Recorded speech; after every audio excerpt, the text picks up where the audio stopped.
Let's say heartbreak gone. Now she's so strong. Now she on a higher level. You gotta be on. Well, hello, beautiful kings and queens. How are you guys?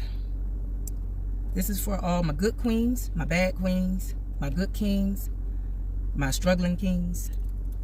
I hope that you all are having a blessed day. I send nothing but love and positivity your way. So I had a pretty interesting week, and this is like another follow-up video. It was so interesting I needed to take a road trip because sometimes we have to do that sometimes to clear our mind. So I decided to go north, decided to go check on my pops. He's located up in Columbus, Georgia. And I must say, it was a very relaxing trip. It was nice to see so much nature, so many trees and high hills and clay dirt. It's a big change when, you know, you're coming from Tampa, where there's a lot of palm trees and humidness and sand, versus, you know, being up north with the clay dirt. But another thing I found interesting on my trip is I didn't see any cows. Normally, I would see a lot of cows out. I seen horses, but I didn't see too many cows. But one thing I did see was a lot of Piggly Wiggly stores. And every time I see Piggly Wiggly, a weird, crazy song comes to my mind. And y'all don't pick at me. I'm not here for a talent show. I'm just roll with me. Old MacDonald had a farm, E-I-E-I-O. And on that farm he had some cows, E-I-E-I-O. And a greasy slaughter burger here and a greasy slaughter burger there. Slaughter burger here and there. Old MacDonald had a farm, E-I-E-I-O. And on that farm he had some pigs, E-I-E-I-O. And a pork chop here and a fat back here. Heartburn, parasite, gas here, weight there, everywhere. Old MacDonald had a farm, E-I-E-I-O. Okay, I'm done acting a fool. I don't know why that just came to mind every time I seen one. I was like, golly, I thought we had a lot of Walmarts, but I didn't know I was gonna see that many Piggly Wigglies. Anywho, so my interesting week at work. I'm a very outspoken person. I try not to be that way. I try to pick my battles, but I believe in justice. I believe in fairness. I believe in working smart, not hard. And when I see a lot of crazy stuff that need to be revised, I don't care what title the person have on the job. I don't care what position they hold. I'm gonna call it out, you know. And I try to do it in a very positive, constructive way. And so I figured if my administrators, they take out the time to come and evaluate the teachers and want to see how they're performing and their teaching style, and they're giving ratings on how well we can teach, I feel like it should be only fair that teachers can share their opinions and rate how the school is being ran. And I notice, and a lot of my colleagues, they come to me and they start venting because they run into situations where they never expect to run into, and they don't really know what to do. I'm not saying I have all the answers, but I am a very opinionated person, maybe because that's the Christian that was, you know, instilled in me. But I will say that I had one coworker come up to me, and she's so scared because one of her second grade students stated that he wanted to unalive himself. And I asked her, I said, well, is this something that he typically say to get attention? You know, do he really know the meaning of that? And she said yes, because he comes to school angry. It's like he zones out, like he's worried about something. And I said, well, do you notice any marks, any bruises on him? Does he seem like he's being, you know, physically abused or any kind of way? And she's like, no, but it was an incident where he wanted to, I guess, introduce oral sex to another student that had no idea what that was about, but was kind of liking him enough to see what it was about. And so I'm like, this is really sad. This is really sad to be faced with this in an elementary school when, you know, I remember years ago, this was like a middle school, high school type of topic. And that's why I decided to just speak up and go to my administrators and let them know there's no excuse for you guys not to have social emotional curriculum implemented in the school. I said that most of these students out here are African American students and Hispanics. So we don't have it easy. Our people, our kids, they don't have an easy life. And when they are expressing things that they're struggling with and they're trying to figure out ways to cope with it, whether they're being aggressive toward the teacher, towards their peers, you know, these other students, everybody need to know how to handle the situation. This is not like the type of situation where you want to wait until somebody come to school with a gun, wait until somebody come to school and really do something and commit a crime, and now, oh my gosh, we got to go and get the news reporter and go ahead and expel the boy and destroy the boy's life, when these students are crying out for help. And so it's sad that, you know, we go through training. I'm not gonna knock that, but the training is more book and lecturing. It's not like for an example, I had to take a training on youth suicidal awareness, right? I mean, basically, because we're not certified to be, you know, psychiatrists or a school counselor or in psychology, they are telling us to pretty much put a band-aid on the situation and try to distract the student. Don't go into a lot of information with the student, even if you have a good bonding relationship with the student, until you get to a true certified professional. Now, mind you, we got over 200 students. And I'm pretty sure out of the 200 students that we have, at least 85% of them are going through some type of social emotional issue, right? And so if you have one counselor that is qualified to handle severe cases, then all the other kids got to sit and wait and suffer mental health situations until that counselor can make time on their schedule to come in and see about that student. Tell me how much sense that makes. That just like I think with the counseling for adults. I mean, I understand, yes, some adults know how to maintain until they go to their appointment with their therapist or counselor, but sometimes those counselors be scheduled 3 months out. So it's like, okay, you gotta drink yourself to hold you over. It's a lot of people, that's what they do. They either drink heavy, become alcoholics, smokeaholics, weedaholics, until they can find out other tools to help. And if you do go to the church, that's just a band-aid to make you think that you cleared yourself of some sins that you committed and some addictions, and then next thing you know, it be calling you again. But what if it calls you on a Thursday? What if the pastor not available to pray for you to be strong on a Thursday? You got to figure it out on your own. So that's what I'm saying. Like, a lot of stuff that they got in place out here in society is like, really, are you trying to set people up for success? Are you trying to set people up for failure? And that's the part that I be getting frustrated about. So yeah, that was one little instant. And then, you know, I'm working after hours. Like I said, I picked up another shift so I can, you know, try to have some room to make choices with bills and pay some bills. And because it's frustrating when you work your ass off all week, more than 40 hours, and all you got left is some gas money. I ain't for that. I don't have to be wealthy and rich. I mean, it would be nice, but nah, man. I like that, you know, I like to have emergency money. I like to have money where I can kind of relax and breathe with, just in case I don't feel like going to work that day. But I digress. So my manager that I work with at night, she's, you know, I can tell she's a heavy drinker, because it's like every time we have a discussion, and sometimes I do vent to her, you know, about my day at work, the morning shift job. She always say, girl, we need to go after work. We need to go and get a drink. We need to go get a drink. And I'm like, I mean, I'll go and hang out with you, but I'm not a heavy drinker. You know, I may have, you know, a drink for moderation here and there, but I like to be aware. Based on some of the things that I experienced in the past with some tequila, that drink was made by Satan. I hate to say it. I ain't setting myself up like that. I don't like to be in a situation where I can't control myself and be aware of my surroundings. So, her remark was, fuck that. What you mean drinking moderation? I know how to handle my liquor. You ain't no real black girl. I'm like, what you mean by that? Now, this is a Hispanic woman talking. She talking about, because the black girls I know, they like to drink and eat chicken wings. And if somebody get on their motherfucking nerve, they be ready to fight. And I'm like, well, that sound more like a low vibrational black woman. And all black women are not created equally. So just like I don't put all Hispanics in the same category, I don't want to walk around and say everybody smell like taco and all they believe in is speaking fast and moving fast. I try not to be like that. So I'll be like, okay, let me go ahead and walk away from this woman before she dig up the other side of me that I'm trying to keep locked up. Now, I did tell you guys that sometimes we are put in a position where we're tested, we're challenged. And I'm not talking about just by strangers, but by family members, by lovers, ex-lovers. We are always challenged.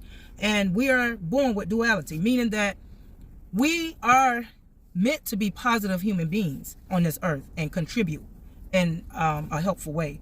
But at the same time, we're also given the dark shadow side, because if we need to cut up and act a fool and protect ourselves and become a warrior, oh yes, we can unleash that.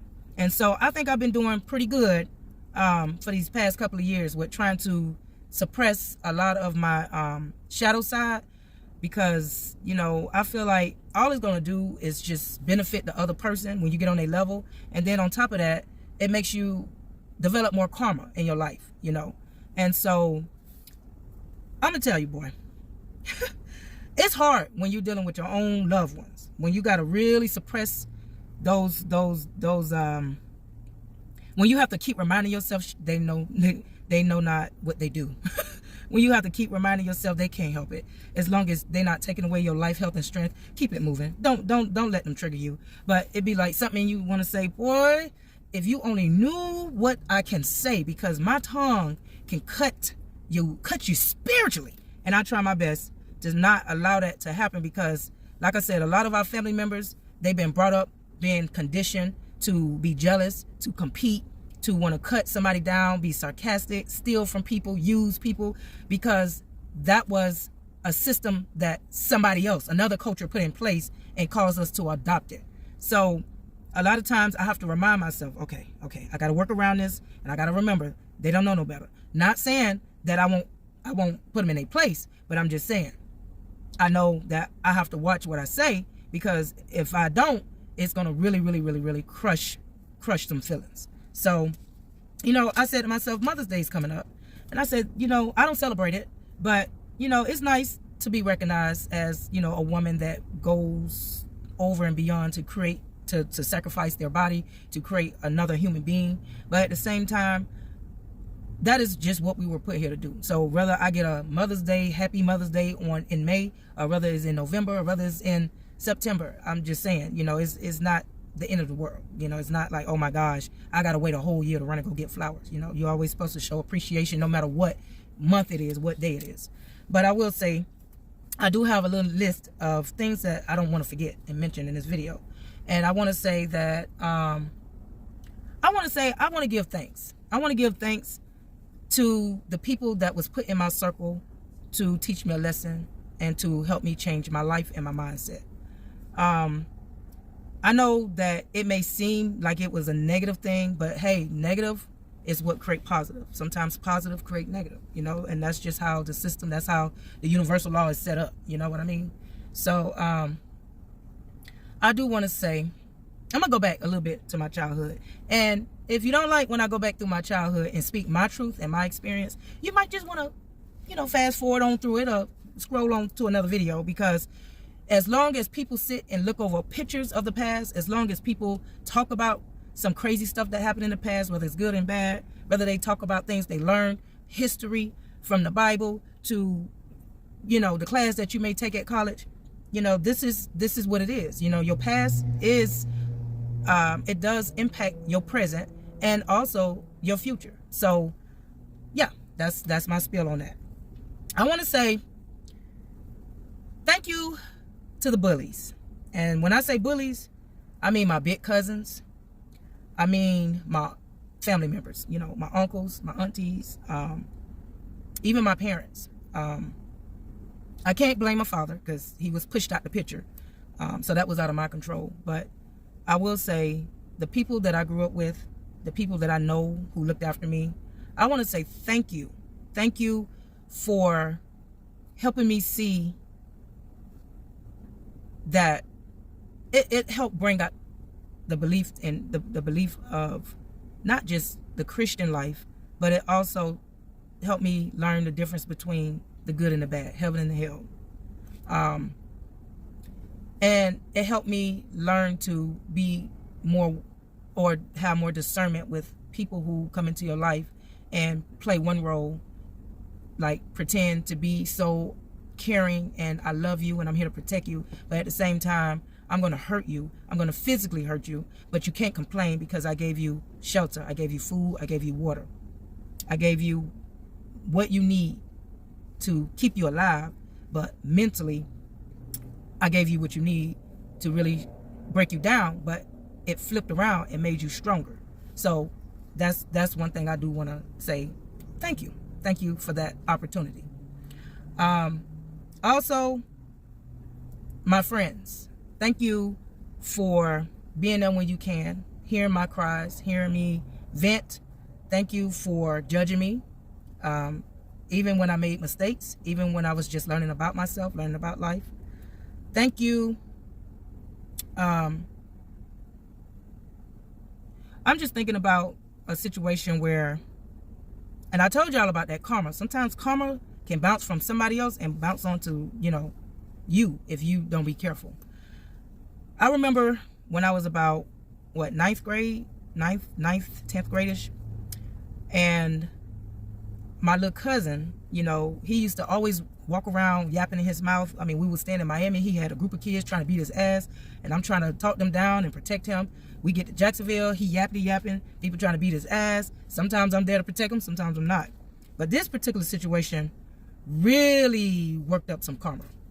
So I wasn't there, but it was word that came back to me that my cousin was jumped on by two girls, right? Two older girls. My cousin was in elementary school. So I'll say he was probably in the 4th grade, something like that, 4th, 5th grade. But I know he was real young. And these girls, they were in high school with me. And I guess he ran his mouth and said something about their mama. And that's what I was told. And then they, started beating him up and punching on him. So he comes back, tell me, I told him I'm gonna get you. I'm like, why are you coming to get me? I ain't involved with that. These girls, I kind of was, cool with them. So why are you trying to come and get me to help protect you? Now, these girls, they were well known in Pier Station, the Green Girls, because they daddy and they mama, they was good at swinging the bat, I guess. I don't know. But they were well known. So I, go to school the next day and I'm like, well, we cool with each other. I can get to the bottom of it since my cousin really feel like, he have a serious problem with them. And I don't want him to feel like every time he go outside, he got to be faced with them and be in a fight. So let's see if I can resolve this issue. So I asked the girls, I said, well, what happened? I said, well, my cousin, he came home crying, talking about y'all beat him up because he said something about your mama. And all I know is before I even got the sentence out my mouth, then they started snapping on me like, what you want to do? Yeah, your cousin came and talked about my mama and I beat your ass too. And I'm like, wait a minute, I thought we was cool. I ain't trying to fight. But unfortunately, they wanted to go there. I didn't really want to go there, but I went ahead and met them there. So I get word that, okay, they going to meet me after school. And they supposed to be, setting me up to kick my ass. Now, most of the time when they getting ready to fight a girl, because I seen them fight dirty, they'll wait until the girl, like, when they get ready to fight somebody, they don't let them get completely off the school bus, because that's how we used to get to and from school. They'll wait until they get halfway down the steps and then snatch them off the bus and try to beat them up. So, in this case, I tried to hurry up and start swinging as I was coming down the stairs, so I don't got to worry about them trying to snatch on me. Yeah, they managed to get me on the ground, but they couldn't really move or do anything because I was biting titties. I was biting whatever fell in my face. It was crazy. I know all the guys were getting excited, but I didn't care. Then they daddy come trying to hold me down so I wouldn't, move or handle one of the girls. And then they're going to have the police waiting on me, because they're going to go and tell the police that I was the one that provoked the fight and was the one that started the fight. And I wasn't really. I just didn't want them to feel like, okay, they can just take advantage of my cousin and then talk shit and then want to start something with me, and I was going to shut up about it. That's when I was young and immature, but now I let karma fight my battles, because boy, karma ain't no joke. But anyway, so, I got arrested, but, it didn't go too far because, I didn't have a record and I wasn't really a troublemaker, I was released and didn't have to go to the detention center, thankfully. But then probably a couple of weeks after that, the girls wanted to act cool with me. And I'm like, something ain't... No. Let me back up. Let me back up a little bit. I'm getting ahead of myself. My mom decided to, come and join me. I don't know where it's some kind of way me and my mom went for a walk in the neighborhood. Their mama, the girl's mama, decided to hide in the bushes with a pipe and jump out the bushes and threaten to hit my mama in the face because of the whole ordeal, the whole fight situation. My mom had a knife on her. My mom always carried a weapon. The lady run up on my mama and didn't know that my mama had a knife. The lady grabbed the knife and had the blade cutting up her hand, trying to keep the knife from going into her. That's how bad it got. That's how karma just trickled down from one person to the other. Now, because of those girls, they could have cost their mom life because of some bullshit that they could have avoided. Anyway, some kind of way, they daddy come up out the bushes, and then he called himself trying to get involved. But every time he tried to hit my mom was pushing that knife deeper and trying to push her in the lady's stomach. So I had to run and go call the police. But by the time I came back, everybody done ran off. So everything calmed down. I'll say probably, months after that, we just didn't talk no more. We kind of stayed in our corner. I stayed in my corner. They stayed in their corner, in their area. And so one particular day, they decided to invite me over and say, you know what, we cool. We ain't no problems. We don't have no issues. We cool. And, I want to be friends again. So I trusted them. I said, okay, good. Because I really got tired of this drama. I really did not want to, I already got enough issues in my own house being chaotic and dysfunctional. I don't want to have to come outside and then have to deal with more dysfunction. So they invite me over. And at this time, they used to have a cousin that come over. And, he was cute. I thought he was cute. But at the same time, he used to always stay in trouble. He used to always steal cars and always was, into some type of mess. But that particular day, he decided to come over. And I didn't know that he came over. And the girls, they invited me to their house. And I was like, well, this is strange. Because, I ain't really feel comfortable going in their house, especially when their parents wasn't home. And we went through this whole ordeal. And I'm cool with the girls. But I didn't know how their parents still felt about me. And, my people. I get to the house. They convinced me to come in. So me being naive and want to be friendly, I go into their house. Then some kind of way they decided to convince me to come check out some new type of toy or something new, a new outfit, something new that they wanted to show me in their room. So I was like, well, why you don't just bring it out your room? I'm in your living room. Why? No, I need you to see it. It's in the room. And I don't know, at that time, I had an intuition, but I didn't know how it worked. And someone was telling me, nah, you need to go on home. And I said, but I still, want to have friends because, I be bored in the country. And I went in the room and then they was like, well, I think it's over in the closet. So I look over in their closet and the girls pushed me in the closet and pulled the closet closed. And their cousins was in the closet. The cousin that stayed in trouble. So Tory, I think that's his name, decided to try to strip my clothes off me and pretty much take it, like rape me. He was trying to sexually assault me.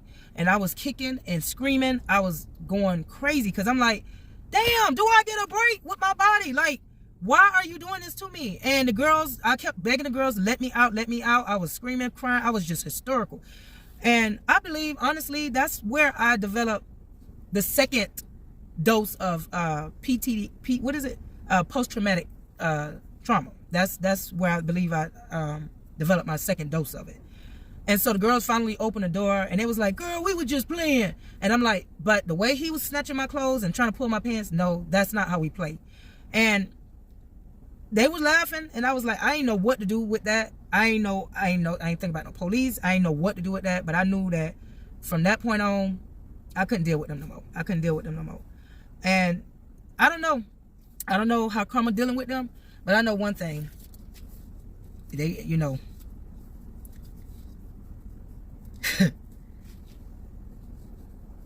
I'm just gonna put forgiveness out there because I know I have a very, very dark side of me, and it's in every Sag. I know it's in everybody, but it's something about that Sag. Woo, woo, woo. If you look up how many Sagittarius, how many people that's in prison with the birth month or the zodiac of Sag, you'll be very, very shocked. So for me to be able to tell these stories and not hurt people, I'm very proud of myself. I told you, some of that church stuff did me some good. It did me some good. Spirituality is holding me down too. But you know what they say? Psalms, 105? It says, touch not my anointed ones. Do my prophets no harm. Some people just don't know. They want to call themselves Christians and Jesus believers, but they ain't really following everything to the T. But like I said, I forgive my mother. She have her issues. Even though she says things to try to get into my head and break me down. If she not talking about my weight, she talking about my choices in men. We learn from our environment, right? She ain't talking about the choices in my men. she's talking about my attitude. We learn from our environment, right? But I still have love for everybody. I still have love for everybody. And no matter how much they piss me off and how much they try me, I just say it's okay, because I know that blessings comes to those who are more humble and patient with others. So what I want to leave with you guys is, no matter how much your parents, grandparents, whoever did you wrong, cousins, best friends, frenemies, whoever, however they try to set you up, find a way to forgive them, because there's always a lesson behind their behavior. It's always a lesson behind their behavior. And it's a lesson to help you become a better person. But you got to be wise and not let people break you down mentally. So what if you're not wealthy? So what? You're not a beauty queen or a beauty king. You still have purpose. You still have strength. You know what I mean? Sometimes you got to outsmart your opponent. That's why they come up with the song, I'm a soldier, army of the Lord. I'm a soldier, army. That's because that's what you're supposed to be. A soldier fighting against the spiritual warfare. Let me tell you, one time I was tried. My ex-husband decided to go into his restroom and have his little fat ass fun, meaning, liking all the fat asses. And so he decided to bring his phone out the bathroom and go back into the bathroom to take a shower. So I said, you know what? He was in the bathroom for almost an hour, and I got to use the bathroom. And I'm going to let me take a quick peek, and y'all can call it insecurity or whatever y'all want to call it. But my intuition told me to go take a peek, and I did what my intuition told me to do. I ain't going to ignore my intuition no more. I did it when I was younger. I ain't going to do it no more. I looked through his phone, and that's all I see. I even seen Tyrese, one of Tyrese's girlfriends, posing half naked with a fat ass. I'm like, okay, she got a nice shape. But here's where the problem come in at. My ex-husband come out the bathroom, and now he want to be all touchy and rubbing all on me and trying to get all excited and want me to know, hey, I'm ready. And I'm like, well, okay, good for you. And I'm like, I'm tired. He was like, well, I need you to get ready. I said, well, let me put on some thick, fine men. Let me put on some Denzel Washington or with no shirt on. Or let me put on Michael B. Jordan with no shirt on. And let me get all hot and bothered. And he got so pissed off. He was like, I don't want it no more. I'm like, oh, well, what happened? Aren't we gonna be fair? Aren't we gonna? If you want me to put out, you can't just come get turned on by somebody else and want to use my body as a little cheap adult toy, sex toy. You ain't finna be trying me like that. You gotta come at me correct. I'm sorry. That's to me. I don't. To each his own. Every couple is different. Some couples don't mind, taking turns looking at somebody else and then coming together and imagining that you with somebody else. I mean, that's good for you.